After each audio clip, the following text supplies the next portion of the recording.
So ఎట్టకేలకు కాంగ్రెస్ ప్రభుత్వం Baahubali motor launch చేసి ఇప్పుడు రైతులకు నీళ్లు అందించే దిశగా ముందుకు వెళ్తా ఉన్న పరిస్థితి కనిపిస్తోంది. మిడ్ మానేరు కూడా నీళ్లు తరలిస్తున్నారు. అంటే గత కాంగ్రెస్ ప్రభుత్వం ఏర్పడి దాదాపు 2.5 సంవత్సరాలు దాటినా కూడా 2 సంవత్సరాలు పంటలు బాగానే పండాయి. అసలు వర్షాధారం మీద ఆధారపడిన అవసరం లేదు అన్నట్టుగా కూడా కాంగ్రెస్ నేతలు చెప్తున్న పరిస్థితి కనిపిస్తూ ఉంది. ఏం చెప్తారు? సందీప్ గారు నమస్తే అండి. మీకు చర్చలో పాల్గొంటున్నటువంటి పాపారావు గారికి, అలాగే మరో ప్రతినిధి రవీందర్ గారు అన్నారా వారికి, అలాగే జీ తెలుగు ప్రేక్షకులకు నమస్తే అండి. జై తెలంగాణ. ప్రభుత్వం ప్రజల కోసం ఆలోచించాల, ప్రజల అవసరాలు తీర్చాలి. ముఖ్యంగా అన్నదాతను ఆదుకోవాల్సింది, అన్నదాతకు అండదండగా నిలబడాల్సింది, అందరికీ అన్నం పెట్టాల్సింది ప్రభుత్వం. అట్లాంటి ప్రభుత్వము మరి నిమ్మకు నీరెత్తినట్టుగా చెవిటి మూగ కాదండి, దుష్ప్రచారాలు చేస్తూనే ఉన్నది. ప్రజల రైతుల గోడు వినని స్థితిలో ఎల్నినో అని భయం, ప్రపంచమంతా భయపడుతున్న వేళ మరి తెలంగాణ సాగునీటి రంగంలో ఈ రాష్ట్ర ప్రభుత్వం, కాంగ్రెస్ ప్రభుత్వం చేష్టలుడిగి కాళేశ్వరాన్ని కూలేశ్వరంగా ప్రచారం చేసి సద్వినియోగం చేయకుండా, మరి నీళ్ళని ఎత్తిపోయకుండా ఉన్నటువంటి సందర్భాన్ని చూసినాం. ఇప్పుడు తప్పనిసరి పరిస్థితి, ప్రభుత్వం చెవిటిదైనా మొగులు మొరవిన్నది, మేఘాలు జాలిపడ్డాయి. వాన తెలంగాణ ప్రజానికాన్ని, రైతాంగాన్ని ఒడ్డెక్కించాలనుకున్నాయి. మరి ఎల్లంపల్లి క్యాచ్మెంట్ ఏరియాలో మీరు చెప్పినట్టుగా భారీ వర్షాలు కురుస్తూనే ఉన్నాయి. 60,000 క్యూసెక్లకు పైగా వరద నీరు వస్తా ఉన్నది. ఎల్లంపల్లి దగ్గర 10 టీఎంసీల నీరు దాటింది, నీటి నిల్వలు దాటినాయి.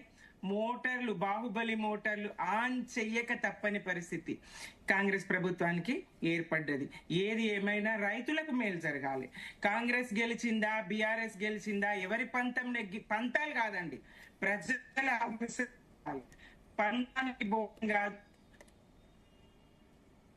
బద్నాం చేయాలనో లేకపోతే ఈ ప్రభుత్వం క్రెడిట్ కొట్టాలనో చూడడం సమంజసం కాదు. రైతాంగానికి, ప్రజలకు, తాగునీటికి, సాగునీటికి, విద్యుత్ ఉత్పత్తికి, అలాగే ప్రాజెక్టులకు, పరిశ్రమలకు ఎన్నింటికి అవసరం అండి నీరు. నీరే ప్రాణాధారం కదా. నీటి విలువ తెలిసినటువంటి పాలకులు కాకతీయుల కాలం నుంచి చూస్తున్నాం. గుర్తుపెట్టుకుంటది చరిత్ర వాళ్ళని. దశాబ్దాలు కాదు, శతాబ్దాలు గడిచినా 1000 ఏళ్లు గడిచినా చరిత్ర గుర్తుపెట్టుకుంటది. కాకతీయుల నిర్మాణం, చెరువుల నిర్మాణాన్ని ఇప్పటికీ గుర్తుపెట్టుకొని కృతజ్ఞతగా వాళ్ళ పేరు, మిషన్ కాకతీయ పేరుతో చెరువుల పూడిక తీసుకున్నాం కదా. అట్లా చరిత్రలో చోటు సంపాదించుకునే ప్రయత్నం ప్రభుత్వాలు చెయ్యాలి. అవకాశాలు వచ్చినప్పుడు, పాలించే అవకాశం వచ్చినప్పుడు సద్వినియోగం చేసుకోవాలి. ప్రజల కోసం, రైతుల కోసం, అన్నదాత కోసం పని చేయాల్సినటువంటి అవసరం ఉన్నది. ఎవరినో బద్నాం చేద్దామని అనుకుంటే వాళ్లే బద్నాం, ఈ రేవంత్ సర్కారే బద్నాం అవుతున్నది. అది ప్రజల ఆగ్రహం తీవ్ర స్థాయికి చేరింది చూసినాం.